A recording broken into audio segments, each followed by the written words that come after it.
So in this bite-sized agility episode, what we're going to be looking at is the importance in finding the balance between obstacle focus and handler focus with your dog.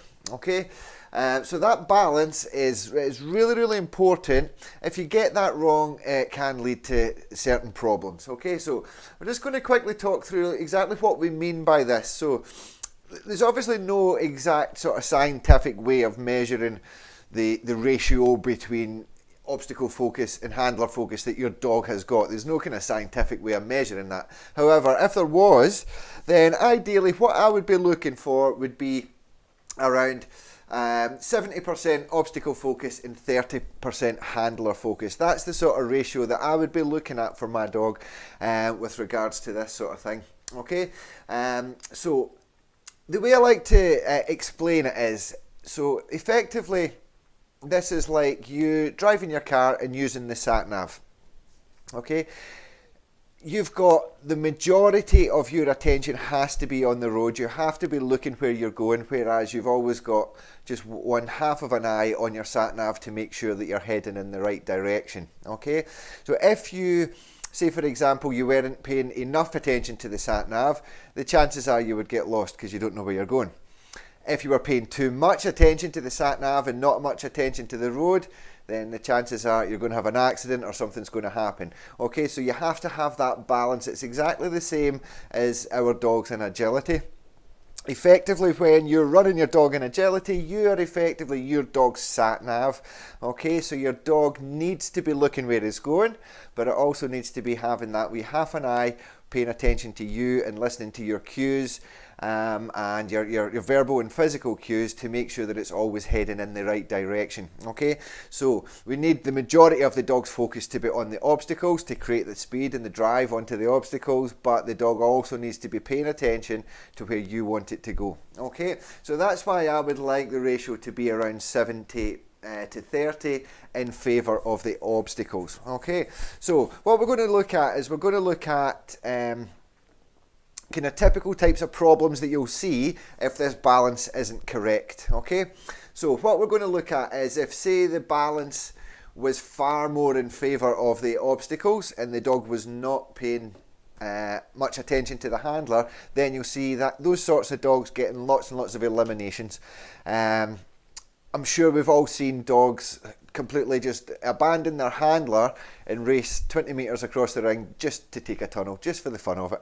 I've even seen dogs actually leave the ring to go to another ring to take a tunnel, that sort of thing. So those sorts of dogs have got far too much obstacle focus. They've got too much value in the equipment and not enough value in actually following the handler and following the handler's cues.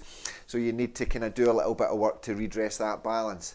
And then on the flip side of that, if the dog has got too much handler focus, so if this ratio is in favour of handler focus and we don't have enough obstacle focus, then you'll see those sorts of dogs getting lots of refusals. You'll see dogs kind of stopping in front of jumps or turning away from the mouth of a tunnel, that sort of stuff. That's the sort of thing you see a lot of when the dog has got too much in favour of the handler focus.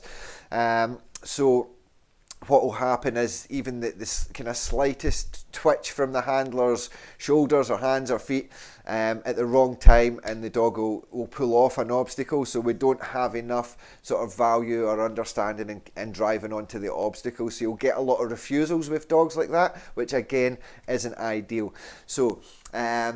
So this is the sort of kind of balance that we're looking for. We want the dog to have most of its focus on the equipment, but also have just enough value and understanding in the handler's cues to be able to be guided round the course by the handler, but keep the speed and the drive onto the equipment as well. Okay, so that's just a quick video just to explain the sort of the importance and getting this ratio right. And obviously through your dog's sort of foundation training, we want to create independence, and we want to create value in the equipment through our sort of early foundation training with our young dogs. But we also need to make sure that the dog has value in following our verbal cues and our our verbal cues and our physical cues. So making sure that you do lots of sort of groundwork, flat work, handling foundations and stuff, so they are responsive to your body movements. But again, we want to keep the value in the obstacles as well. So it's just about getting that balance right during the foundation stages, and it should work out okay. So if this is of any interest to you, or you feel that you've maybe got a dog which is too strong on the obstacles, or is too strong with handler focus, then make sure you tune in next week, because what we're going to do is look at some kind of simple exercises that you can do to kind of redress the balance, or if you do have a young dog that you're just working through foundations with, is making sure that you do this sort of stuff with your young dogs during the foundation stages, to make sure that we try and keep that balance the way we want it. So yeah, we're going to be looking at some simple exercises to develop lots of obstacle focus. Okay, so we're going to be looking at types of reward, placement of reward, looking at creating independence on obstacles, that sort of thing, and the handler focus as well. If you need to create more handler focus, we're going to be just looking at some sort of simple sort of flat work, groundwork, handling foundations as well, to get the dog really responsive to your body movement. Okay, so make sure you tune in next week for that. Okay, so I hope you enjoyed that episode, and we shall see you next week.